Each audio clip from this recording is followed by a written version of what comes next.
যীশু বলেছিলেন, তিনি কেবল পিতার আদেশ অনুযায়ী যা বলা হয়েছে তাই বলেছেন, তার বেশি বা কম কিছু নয়।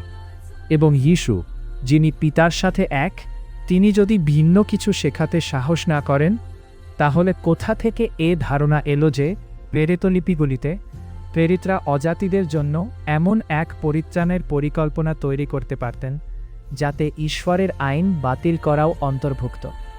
এত বড় বিষয়ে প্রমাণের জন্য পুরাতন নিয়ম ও যীশুর কথায় বহু বিশদ অনুচ্ছেদ থাকা উচিত ছিল, কিন্তু নেই। যারা এই মারাত্মক ভুলে থাকতে চায় তারা থাকতে পারে, কিন্তু যে সত্য উদ্ধার করে তা হল বিশ্বাস ও মান্যতা।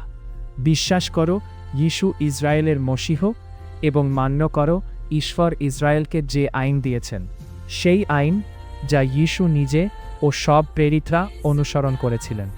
আরও জানতে চান, সাইটটি দেখুন, ঈশ্বরের আইন.org।